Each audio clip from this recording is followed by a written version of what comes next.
Nos progénitures ont droit au même amour de notre part, nous qui sommes les parents. Est-ce qu'il vous arrive, mesdames, messieurs, d'apprécier un enfant ou des enfants au détriment des autres, compte tenu des critères que vous vous êtes certainement choisis? Quand c'est arrivé ou bien quand ça arrive, quel est le sentiment des autres enfants? Comment est-ce qu'ils se sentent? Comment est-ce qu'ils vivent la chose au plus profond d'eux? Si le phénomène continue jusqu'à ce qu'ils grandissent, qu'est-ce qui va se passer? Mesdames, Messieurs, ce matin, nous cherchons à voir comment éviter l'injustice dans l'affection ou bien les affections, l'amour que l'on porte à nos enfants. Jennifer Satiri. Tout à fait. Affection envers les enfants. Comment éviter l'injustice? C'est la thématique. Et nous avons deux parents, Alain, sur ce plateau. Déjà, Monsieur Ernest Ada. Monsieur Ernest Eda, bonjour. Bonjour. Et merci d'avoir accepté notre invitation. Alors, vous êtes sur ce plateau en tant que chef de famille et vous serez avec Dorcas Carmel Kodia, qui malheureusement n'est pas encore assise, mais qui est déjà dans nos locaux. Dans 2 minutes, elle sera là et merci d'avoir planté les décors. Au téléphone, nous aurons donc Monsieur Achille Azonpo-Idre, il est psychologue, il va nous dire un peu ce qui se passe dans l'esprit des enfants quand ils ont l'impression qu'ils ne sont pas appréciés comme les autres ou bien s'ils sont mieux aimés que les autres. Alors, Monsieur Eda, vous qui êtes chef de famille, dites-nous, est-ce que vous avez eu une fois le sentiment d'apprécier ou d'aimer plus l'un de vos enfants plus que les autres? Oui, c'est déjà arrivé plus d'une fois déjà, parce que, vous savez, nous sommes en Afrique et au Bénin, et ce phénomène ne date pas d'aujourd'hui. Si le papa n'aime pas l'aîné, c'est que c'est le Benjamin. Si ce n'est pas le garçon, c'est la fille. Donc nous avons hérité de façon indirecte cette manière de faire qui nous impacte négativement des fois dans nos façons de traiter nos enfants. Et je me rappelle un jour, mon garçon qui dit « me regarde en face, tu m'aimes pas ».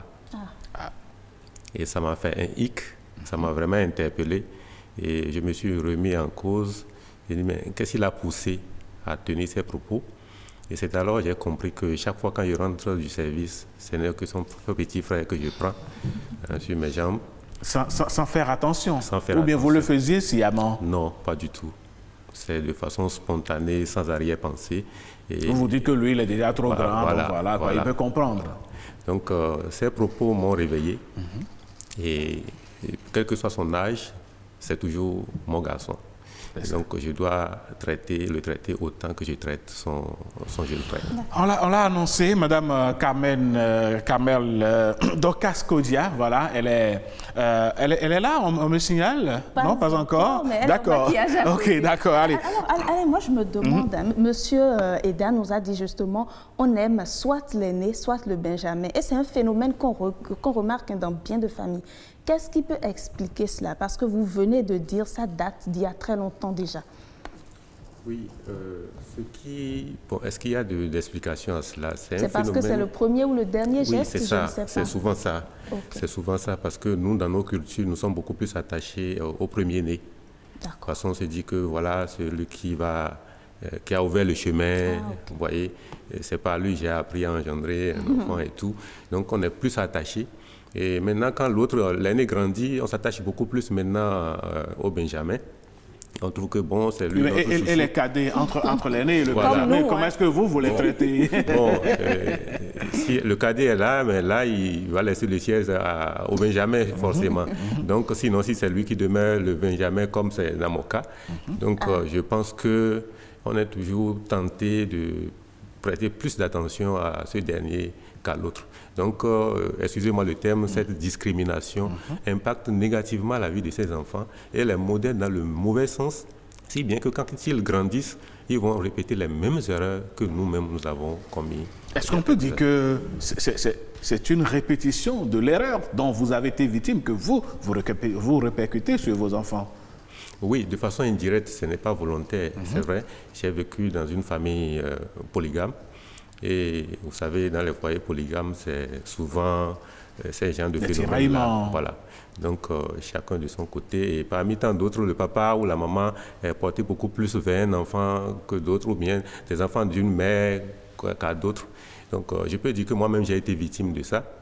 Et ça me téléguide aujourd'hui de façon involontaire parce que ce n'est pas ce que je veux pour mes enfants. Donc, C'est ça. Voilà. D'accord. Ce que nous, on veut maintenant, c'est que Mme Dorcas nous rejoigne sur le plateau. Venez, oui, venez. On vous avait déjà annoncé, hein, venez, ne vous en faites pas. Vous n'êtes pas venu en retard. C'est Miss Nopiden.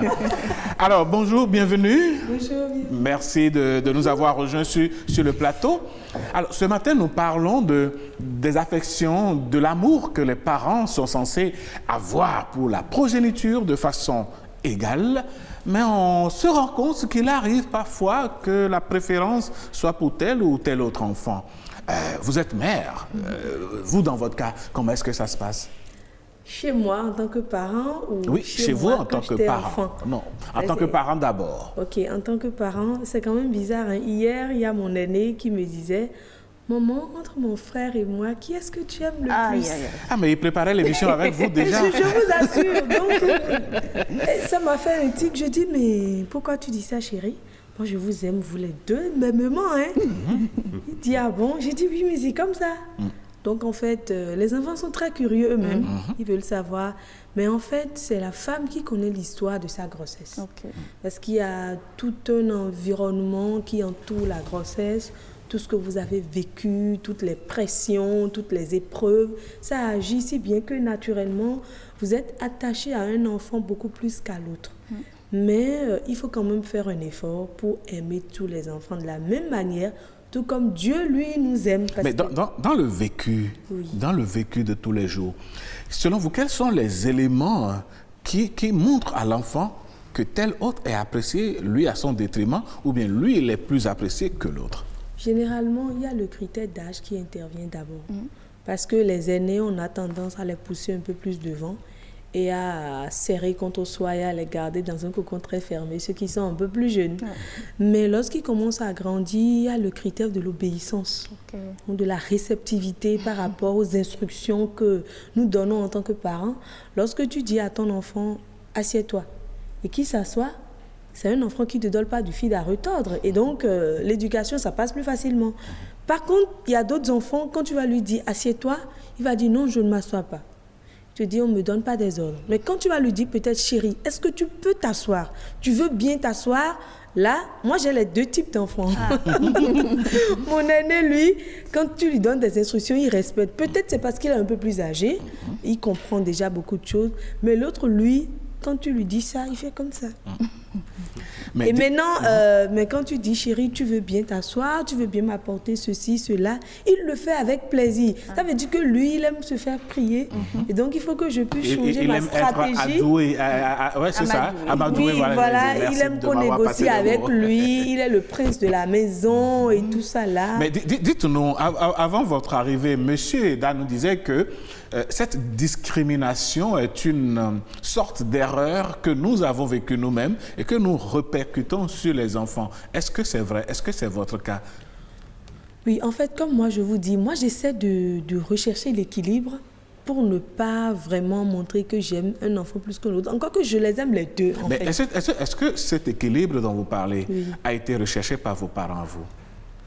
Moi, mes parents, bizarrement, j'ai été Benjamin d'une famille de 7 personnes, vous imaginez. Et ma maman a fait une fille, elle cherchait une deuxième fille, elle n'en a pas eu. Elle a dû faire 5 garçons avant de m'avoir. Donc je suis une enfant tellement désirée que tout le monde devrait souffrir qu'on me chouchoute. La préférence est évidente. Vous voyez déjà? Mais par contre, je dois vous dire quelque chose qui va vous faire rire. Le jour où ma mère a accouché, mon père a demandé à la sage-femme, est-ce que le prince Kodia est là? Et la sage-femme lui a dit... C'est la princesse. Oui, le prince est là.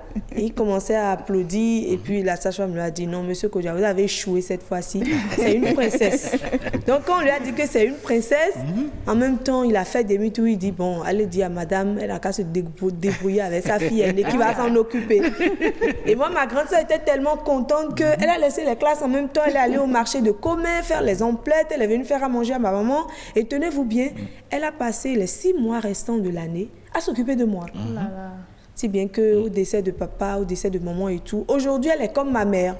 Pour vous dire simplement que en fait, les cas varient en fonction des circonstances, etc. Mais je n'ai jamais été confrontée à un problème de jalousie dans ma famille parce que tous mes frères, ils m'apprécient. Voilà, il n'y a pas eu cette image de préférence. Et puis les parents aussi ont traité les enfants de la même façon. Alors, franchement, je ne sais pas comment ils ont pu avoir cette qualité-là, mais un enfant égale un enfant. Aucun enfant n'est supérieur à l'autre. D'accord. Monsieur Eda, dites-nous, selon vous, cette discrimination, aujourd'hui que nous en parlons, comment est-ce que les parents peuvent l'éviter? Comment peuvent-ils faire pour ne pas tomber dans cette injustice-là? Bon, Mme Kodja vient de le dire tout à l'heure, c'est qu'en réalité, il faut changer la donne en sachant que c'est nous qui sommes les géniteurs de tous les enfants. Autant qu'ils sont, ils ont les mêmes valeurs à nos yeux. Et une fois rentrés du service, par exemple, il ne serait pas judicieux d'acheter un bonbon pour le Benjamin et ne rien donner à l'aîné ou le cadet ou la cadette, par exemple.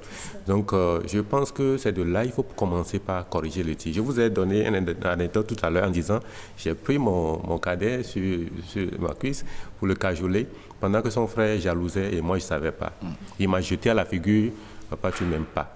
Et ça m'a interpellé et ça m'a aidé à corriger le tir. C'est pour dire qu'en réalité, tout parent doit avoir le réflexe tel que Dieu nous a tous aimés de la même façon. De chercher l'équilibre. Voilà, parce que nous sommes créés à l'image de Dieu. Et je me rappelle d'une expression qui dit souvent, il ne faut pas irriter d'une façon ou d'une autre les enfants. Parce que c'est des récompenses, c'est un bien précieux que Dieu nous a confié. C'est un héritage qu'on nous confie. Ce n'est pas notre propriété, c'est la propriété de Dieu. Nous sommes des gestionnaires. Voilà. Donc, il faut faire bonne gestion. Si on fait bonne gestion de ces précieux dons, alors nous aurons un bon nom auprès de celui qui nous a confié. Monsieur Dage, j'ai bien envie de savoir, c'est ce à quoi on aspire, l'équilibre et tout ça, mais est-ce que c'est évident pour le parent? Vous avez peut-être un enfant très récalcitrant avec qui vous êtes extrêmement dur, tandis qu'il y a l'autre avec qui vous êtes gentil, et peut-être celui avec qui vous êtes dur pense que vous ne l'aimez pas. Dans ce cas, comment vous pensez qu'on peut gérer? En fait, vous savez, il y a plusieurs facteurs qui contraignent les parents à agir de la sorte. Les contraintes de la vie. Le papa se lève tôt le matin, il doit aller au boulot, il doit courir de gauche à droite. Et la maman? Bon, la maman aussi. Attendez qu'il finisse. Non, mais si je dis le papa, c'est pour parler du chef de la famille. Vous voyez? Et les mamans, pour en revenir à ce que Kamel a dit, sont beaucoup plus avec les enfants à la maison que papa. Généralement. Sans oublier qu'il y a des dames qui vont quand même travailler au même titre que les hommes. Avec la pression de la journée, quand il rentre, son réflexe là, ce n'est pas gérer les caprices d'un enfant, ce que nous appelons caprice, alors que l'enfant, il demande l'attention. Vous lui avez manqué pratiquement 8 heures dans la journée, pour ne pas dire au-delà. Donc la moindre chose, viens mon garçon. Pourquoi ne pas employer des termes, ah mon chaton, mon chouchou. Vous voyez, ils aiment entendre ça. Mon aîné, des fois, quand je lui gratte un peu les oreilles, ça, il sourit gentiment. Il dit, mais raconte-moi ta journée. Mais c'est après que j'ai été victime de ces propos de son que je me suis... interpellation. Voilà. Donc c'est pour dire en réalité qu'il n'est pas encore tard pour corriger le tir. Si nous le voulons, nous le pouvons. C'est pourquoi je m'en vais donner encore une petite anecdote qui dit, il y a un monsieur un jour qui travaillait de tout le temps. Et quand il rentre, les enfants dorment. Mais chaque fois... chaque week-end, il donnait l'argent de poche à chaque enfant. Il se disait qu'il jouait son rôle de père. Mais un jour, dans la nuit profonde, il ne pouvait pas s'imaginer que sa petite fille allait se réveiller et aller vers lui pour dire « Papa, tu peux te réveiller s'il te plaît ?» Et dans le sommeil, il s'est débattu, il s'est réveillé finalement. Il dit « Qu'est-ce que je peux pour toi, ma chérie ?» Et la petite fille qui sort de la poche de son pyjama, 2 petits $, et remettre à papa. Est-ce que je peux acheter quelques minutes de ton temps? Vous imaginez les larmes de ce papa-là ce soir. Ça dit c'était un sanglot. Ça m'a donné des frissons en parlant de cela. Donc c'est pour dire combien de fois nous sacrifions le petit moment que nous devons consacrer à nos enfants. Et c'est ça qui les amène à être je dirais, aigris contre nous. Ils ne sont pas du tout contents, enragés. Ils nous tiennent des propos qui ne tiennent pas la voix. Et on pense que c'est notre adversaire. On commence par les battre au lieu de les écouter. Justement, je vais demander à Mme Kodia, quelles pourraient être les conséquences d'une telle injustice, de cette discrimination parmi les enfants? Caïn et Abel. Ah.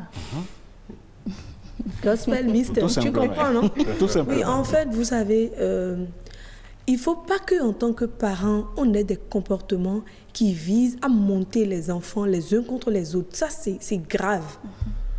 Parce qu'en fait, nous, on va quitter cette terre. Il restera les enfants. Et il faudrait qu'ils se comprennent. Surtout en matière de gestion de l'héritage. C'est ce qu'on aurait semé là, qui vont moissonner. Simplement, il faut pouvoir amener les enfants à cultiver l'amour fraternel. Et l'amour fraternel aura lieu que si et seulement si, en tant que parents, on a semé l'amour dans la famille. Vous voyez, moi par exemple, j'ai des garçons qui sont parfois compliqués et parfois gentils. Oui. Chaque fois, quelqu'un viendra te dire « Maman, telle personne m'a fait ceci, à maman, lui, il a fait ça. » Et moi, Dieu m'a guidée, j'ai trouvé la solution très tôt. À laquelle? Il n'y a pas de conflit chez moi. Je dis au grand frère, toi, tu es le responsable de la maison. Tu as l'obligation de protéger ton frère aussi bien en famille que dans la société. Tu ne permettras à personne de le taper ou à personne de lui crier dessus. Tu dois être son avocat et le défendre. Du coup, quand il y a un problème à la maison, quelqu'un se plaint, je dis ok, chacun raconte sa version. Après moi je dis bon, Dieu a dit ceci, ceci, ceci, il faut appliquer ça. Et après je leur dis, demande pardon à ton frère, embrassez-vous, ils le savent. Donc quand on vient me voir pour poser un problème, ça finit par embrassez-vous. Mais ça, c'est quand les enfants posent un problème. Mais entre vous et votre époux, nous parlons des parents. Les parents, quelle est l'attitude qu'ils devraient avoir pour que ça ne saute pas aux yeux des enfants qu'ils ont de la préférence pour l'un que pour l'autre? Oui, en fait, dans ce sens-là, c'est que le langage de l'un est le langage de l'autre. Des parents? Oui. Il faut que papa et maman puissent parler le même langage. Si éventuellement l'un n'est pas d'accord avec l'autre, ça on le règle dans la chambre. Mais devant les enfants, on doit pouvoir être un. Et les enfants comprendront que si papa dit ceci, maman a dit la chose, il n'y a pas de solution. D'accord. Mais est-ce que c'est toujours évident, hein, Monsieur Eda? Vous voyez, c'est vite arrivé. Hein. Il y a la fille et le garçon. Papa vient, comme vous l'avez dit. Vous revenez, vous dites, même si c'est la grande sœur, coucou, ma préférée. Ou vous riez beaucoup plus à ses blagues. Quand elle dit quelque chose, vous riez plus, vous la chouchoutez plus, vous l'accompagnez tous plus, mais sans vous en rendre compte forcément. Est-ce que ce n'est pas très vite arrivé? Oui. Ça arrive souvent. Hein. Oui. Ça arrive souvent et c'est d'ailleurs de quoi ce dont on parle actuellement pour corriger le tir parce que, vous savez... Est-ce qu'on peut y arriver, Jean? Oui, on peut y arriver. Elle vient de le dire. En réalité, c'est les parents. Parce que chaque enfant est unique. Ce n'est pas la façon dont vous traitez l'aîné que vous allez traiter le cadet. Comprenez? Donc, en tant que parents, nous devons d'abord apprendre à connaître notre enfant et savoir qu'est-ce qui lui plaît.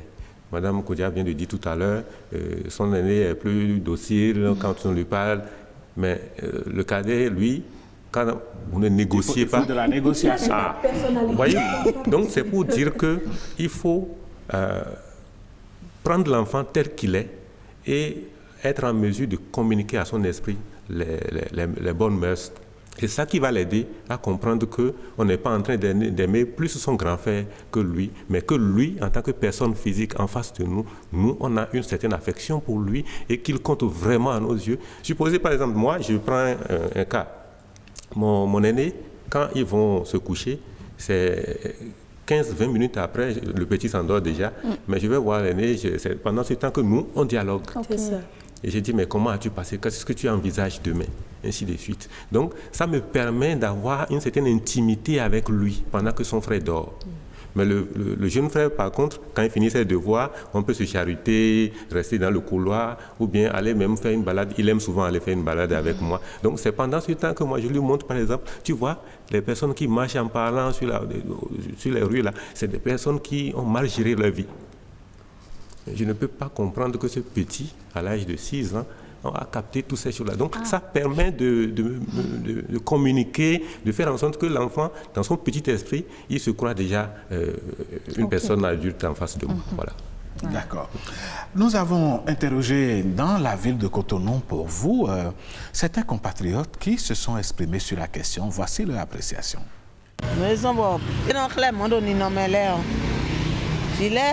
Comportement si jolé ouais mi me vino le no kweto ndo vidi ndo vitele me ouais no khomidu et y a problème ton quoi ouais kala do me de vous ouais tene beton trop lo ko me ni on souci ya ton indo nyeni do kanti abaza teni do kanti we bino et banti do kanti a vi mon quand on est na blogoni amona wa yon ko vous ne to no yin vide wule yo e se to le wa vile sin jijo we on son viti di moyen à quoi ça tout on si bon sous 450 000 par mois et par an ça dit béro me konoya lia yo vie bon mi do yin wan vile bi amon vie si meilleur et de la yiwani. En majorité, les papas parfois disent que cet enfant, quand on l'a mis au monde, il y a si, j'ai eu telle douleur, j'ai eu telle grâce, ou j'ai eu telle bénédiction. Pour cela, il faut lui attribuer tout. Et que c'est l'autre enfant, quand il avait eu, que lui a vécu tel problème, tel problème, tel problème. C'est pas à cause de ça que tu vas donner plus d'affection et différencier les autres. Là, tu crées des problèmes dans ta propre famille. Une maison qui se lève contre elle-même, c'est une maison détruite. Et alors là, attends toutes les conséquences. La haine viendra, certains empoisonnent leurs frères. Il y a des mamans aussi qui envoûtent les papas afin que c'est lui seul, son enfant, qu'on doit aimer au détriment des autres enfants. Alors c'est les parents qui vont plus régler tout pour que les enfants jouissent de leur liberté à la maison. C'est les parents qui vont savoir donner d'affection à qui de droit.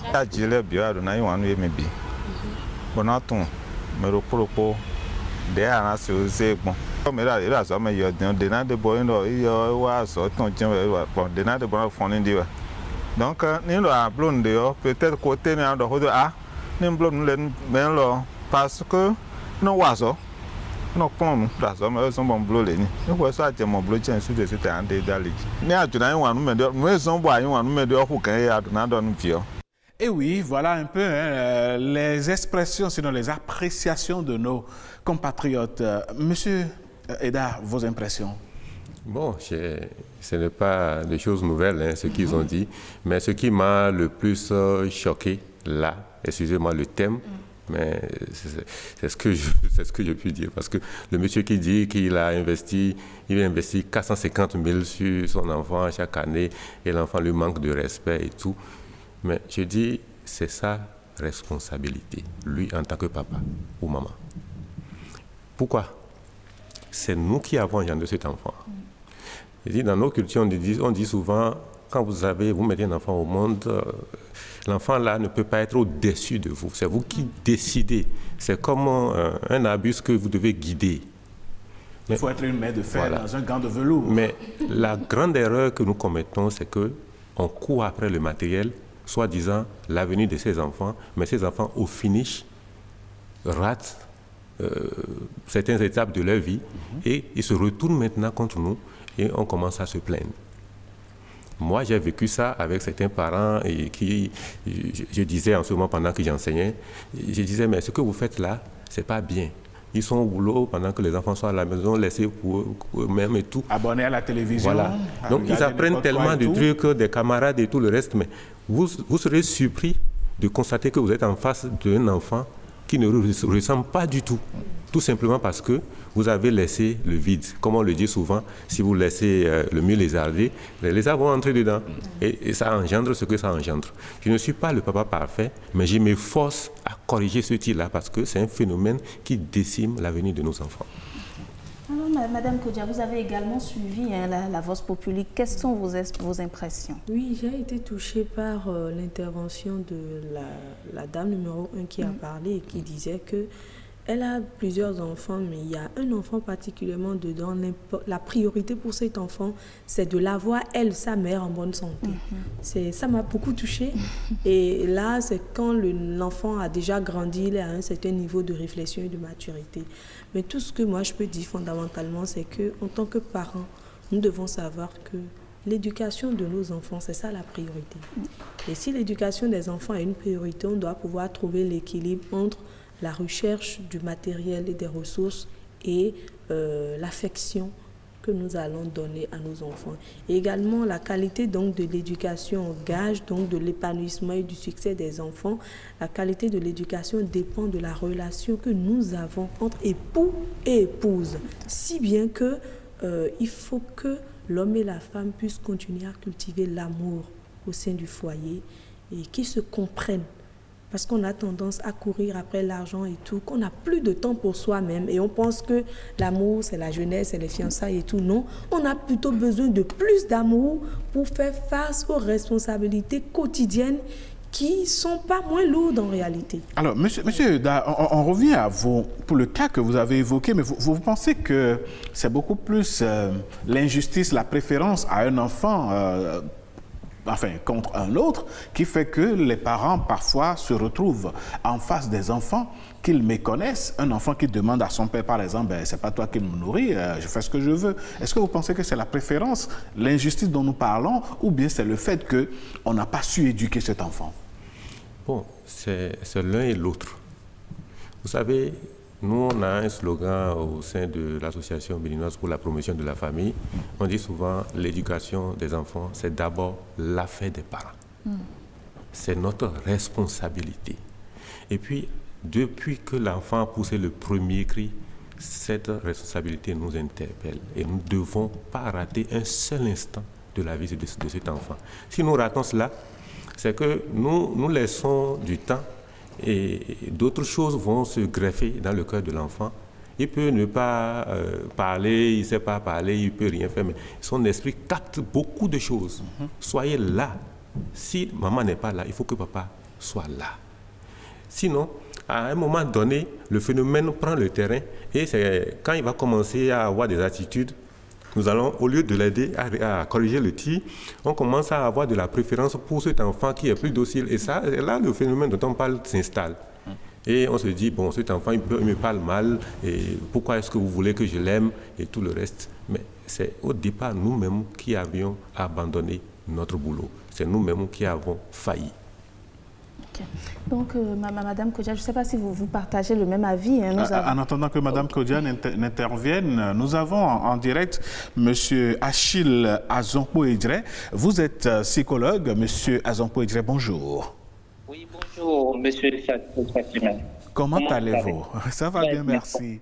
Alors, vous qui êtes psychologue, ce matin, nous voudrions vous demander ce qui se passe avec d'abord les parents pour qu'ils en arrivent à apprécier, à aimer, à affectionner un enfant plus qu'un autre. Alors, merci beaucoup de me permettre de pouvoir intervenir par rapport à ce sujet-là, d'accord? Et la question, elle est simple. Qu'est-ce qui amène les parents à vouloir aimer tel enfant par rapport à une autre? Généralement, vous-même vous le savez, parfois c'est l'insuffisance du temps qu'il faut. Les parents ne sont pas parfois disponibles pour les enfants. Et il y a aussi le fait que les parents apprécient ou bien ça les arrive vu les capacités qu'ils ressentent sur tel enfant et tel. Donc, ils préfèrent l'enfant qui s'en sort rapidement que l'autre et que cela crée déjà au niveau de l'enfant qui n'est pas apprécié un repli, un manque d'affection que parfois les parents ne remarquent pas. Donc, il y a ce phénomène-là qui se produit souvent et que les parents ne remarquent pas souvent. Donc, moi, je vais aborder là le manque d'affection sur deux volets. Premièrement, il y a le volet qu'on appelle le volet manque d'affection transitoire. Ça se observe lorsque, par exemple, il y a dans le foyer un nouveau-né qui arrive, l'affection qui est donnée à un enfant dès le début et que l'attention qu'on lui donnait, subitement est convergée vers le nouveau. Et là, l'autre peut se sentir un peu lésé ou bien mis à l'écart. À ce niveau-là, c'est normal. Ça fait partie, ça permet à la constitution de l'enfant, au développement de l'enfant. Donc, déjà, à ce niveau, les parents, déjà, ils ont déjà ceux qui le remarquent rapidement essaient d'intégrer l'aîné à aimer son enfant, à aimer son frère, à lui donner l'amour qu'il faut, et en lui disant c'est son frère, il peut s'amuser avec lui, tout ça, ça participe. Mais le côté le plus dangereux, c'est le côté où, d'accord, les enfants sont déjà intégrés, mais on constate qu'on apprécie tel enfant par rapport à une autre. Oui. Là, l'enfant, se replie sur lui-même. Et là, parfois, on constate un manque d'amour. D'accord. Ce qui s'exprime parfois chez les enfants comme mes parents ne m'aiment pas, vous allez les entendre parfois ils disent ça. Les parents ne m'aiment pas, ou soit un sentiment d'abandon. Et parfois ils ne l'expriment pas, et vous ne le saurez pas. Et vous allez constater ça soit sur leurs résultats à l'école, ou soit quand ils sont à l'école, ils se battent avec leurs camarades. Vous constatez une violence, un sentiment, disons une violence qu'on n'exprime pas, qu'on n'explique pas, qu'on ne peut pas expliquer chez les enfants. D'abord, je tiens à dire que un homme émotionnellement équilibré, d'accord, un adulte émotionnellement équilibré est le résultat de l'affection parentale qu'il aurait reçue dès l'âge. Donc, c'est très important, l'affection parentale. Mais je pense que les parents ne sont pas parfois outillés pour reconnaître ou bien pour pouvoir aider. Lorsque les sentiments sont constatés, on constate qu'on aime tel enfant plus qu'une autre, il faudrait tout faire pour éviter que les enfants... Oui, mais justement, monsieur Azonko, de quel élément les parents disposent-ils pour pouvoir corriger le tir rapidement? Est-ce qu'ils s'en rendent compte eux-mêmes d'abord? Exactement, c'est là notre éducation ne nous permet pas rapidement de reconnaître. Parce qu'on a été éduqué d'une manière donnée et on cherche à transmettre la même éducation en oubliant que cela a parfois des conséquences. Des conséquences. Dans ce cas, il y a des parents qui remarquent. D'accord? Lorsqu'ils remarquent qu'ils ne trouvent pas les moyens pour pouvoir le faire, c'est pourquoi les psychologues existent. D'accord? Il suffit juste de contacter un psychologue. Il pourra les aider à trouver la juste manière ou bien les attitudes qu'il faut. Il y a parfois des témoignages des parents qui disent, par exemple, qu'ils essaient de sortir avec chaque enfant et de leur donner l'amour qu'il faut, pas à pas. Oui. Ça, c'est par exemple une idée. Donc, de leur donner l'amour qu'il faut, pas à pas, et l'enfant se sent aimé. Vous allez voir le résultat. Non seulement il est socialement bien, d'accord, il se développe correctement parce qu'il a besoin de tout ça pour passer l'étape de puberté, adolescence jusqu'à sa maturité. Donc, il est très important d'avoir un œil sur le comportement, parce que les signes, les symptômes, c'est simple. Vous allez voir l'enfant se replier sur lui-même. Parfois, il dit mes parents ne m'aiment pas, il le confie à l'un ou l'autre des proches, l'un ou l'autre des proches, d'accord? Et ils disent parfois, ils se retirent, il y a le faible estime de soi. Je ne suis pas capable. Alors, maintenant, M. Azonko Ejire, quand c'est arrivé comme ça, comment est-ce qu'on peut, quelle solution pratique on peut apporter pour que cet enfant ne se sente plus mal aimé ou non aimé carrément? D'accord. Premièrement, comme je l'ai dit tout à l'heure, il faudrait d'abord identifier, d'accord, que l'enfant ressente le manque d'affection. Et pour le remarquer, il faut observer son enfant, soit avec ses amis en train de s'amuser, et voir si réellement il est socialement, il s'associe avec ses amis, il s'amuse correctement avec ses amis. Maintenant, lorsque c'est identifié, d'accord, on prend l'enfant, on discute avec l'enfant. Je ne peux pas donner une solution standard, mais déjà... Les cas étant différents. Les cas étant différents, exactement, parce que chaque foyer a avec la méthodologie qu'il faut utiliser, d'accord, la thérapie qu'il faut utiliser. Et parfois, il y a des thérapies, je sais pas, il y a des solutions, il y a des thérapies qui ne peuvent pas se faire à la maison. Obligatoirement, les parents doivent se rapprocher d'un spécialiste qui doivent les aider. Parce que d'abord, l'enfant, il est le seul, c'est lui seul qui a la manière qu'il faut pour pouvoir exprimer son manque qu'il a. C'est ça, d'accord. Monsieur Azonkpo Edriachil, je rappelle que vous êtes psychologue. Merci d'être intervenu dans ce débat matinal. Nous vous souhaitons une excellente suite de journée. Merci à vous, vraiment. Merci de m'avoir partagé. J'espère bien que ce que j'ai dit, ça peut apporter quelque chose aux parents. Oui, certainement. Il y a des millions de parents à l'écoute et ils auront certainement bénéficié donc de ce que vous avez dit. Merci à vous et à très bientôt. Merci, à très bientôt aussi. À bientôt. Alors, retour sur ce plateau, Esmeralda. Beaucoup de choses qui ont été dites, beaucoup de choses qu'on a appris. Je suppose que Mme Kodia a également appris des choses, si vous êtes d'accord avec ce que le psychologue a dit. Il est dans son rôle et c'est son job et c'est de bons conseils qu'il a donnés. Vous allez constater qu'il est revenu sur un élément important que j'avais soulevé, l'amour entre l'homme et la femme. C'est une erreur monumentale que nous commettons en Afrique et surtout au Bénin en pensant que l'amour, c'est pour les fiancés, c'est pour le début de la relation et tout. Et puis bon, dans le mariage, tout le monde court. Non, c'est pas ça. Quand il n'y a pas l'amour là, il n'y a rien qui se passe de bon. Et là, je voudrais vraiment appeler au calme les hommes. Les hommes? Oui, dans les foyers. Parce que l'homme, il est le capitaine du bateau. L'homme est le chef. La responsabilité qui pèse sur l'homme, ce n'est pas amusant, je vous assure. Pas autant moins que pour la femme aussi. Mais en réalité, du moment où c'est l'homme le lead, beaucoup de choses lui reviennent. Et franchement, je voudrais demander à tous les hommes, quelle que soit la pression sociale, quelles que soient les contraintes professionnelles, il faut du calme dans le foyer. Envers les enfants ou également envers la Il famille? faut le calme dans le foyer pour gérer la relation avec sa chère et tendre épouse. Rien ne se fait dans le bruit. Ce sont les tonneaux vides qui font du bruit. Et dans le cas où c'est la femme qui est plus enclin à faire du bruit? Non, vous savez, si une femme fait du bruit dans un foyer, elle n'a pas compris son rôle. Parce que tu as ton chef, tu peux pas crier sur ton chef. Donc si on va s'adresser à quelqu'un, je parle sous le contrôle de M. Eda, si on va s'adresser à quelqu'un, on va négocier qu'avec le chef de famille. Si une femme crie sur son mari, ça c'est un problème d'éducation. Donc je voudrais demander, puisqu'en fait c'est le stress qui amène les hommes à ne pas pouvoir mettre la balle à terre. Je vous en prie, suivez-moi bien les hommes, gérez tout avec le calme et la douceur. Et ce que si nous vous allons faites gérer ça, tout de suite, Madame Docas, c'est les messages de nos internautes qui sont donc en ligne en ce moment. Mémé Bouriama Daga nous dit ceci: les enfants ne sont pas conçus de la même manière.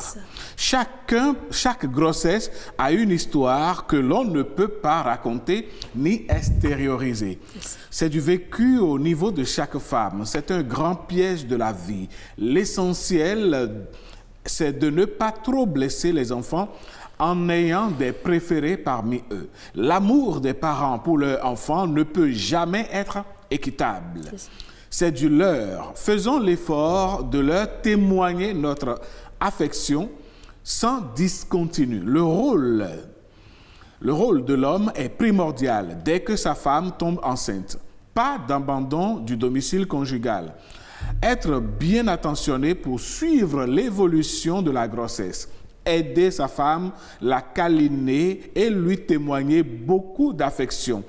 Tout cela participe à une bonne évolution de la grossesse jusqu'à son terme. Cela est bénéfique pour tous.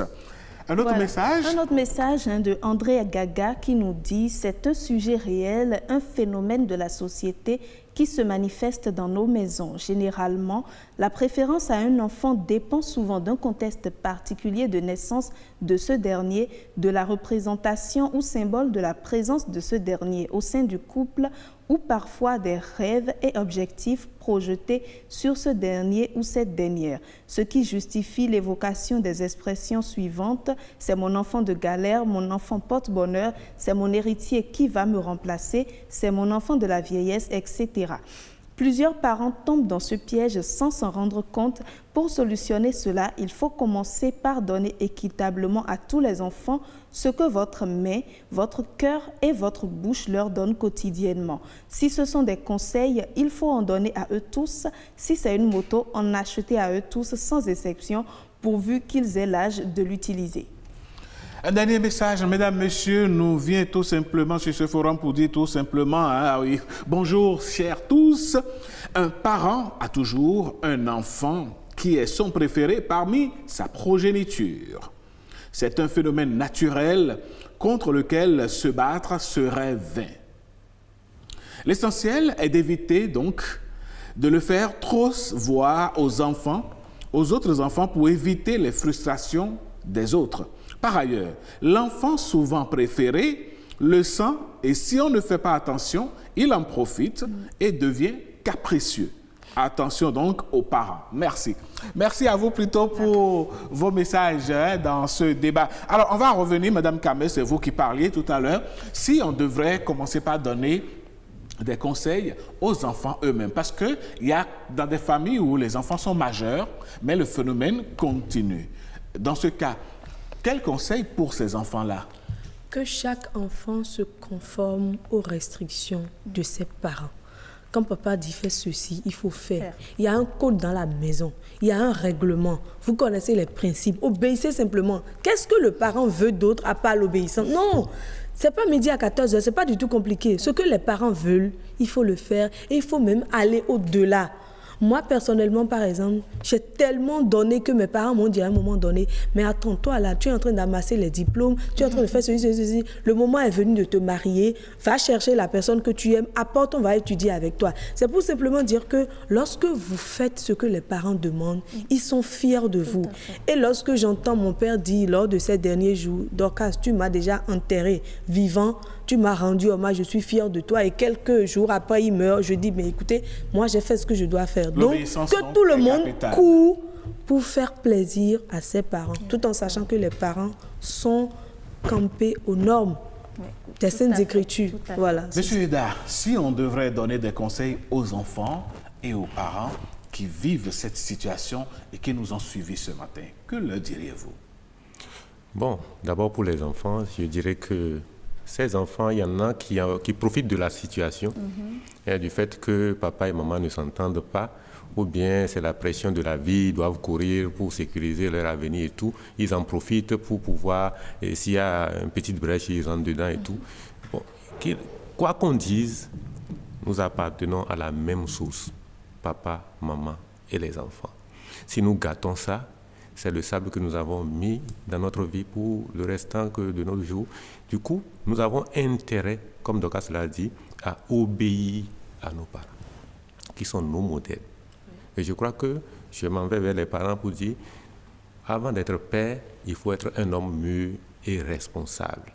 Ça interpelle toute la jeunesse actuelle qui pense que, bon, excusez-moi le terme, quand je suis viril, je suis capable, je peux aller féconder et dire, bon, je m'en fous. Les parents vont s'en occuper. Vous voyez? Donc, c'est tout ça là qui gangrène, quel que soit l'effort que vous, hommes de médias, faites pour pouvoir sensibiliser la population, pour changer la donne. Ça n'atteint pas le résultat que nous espérons.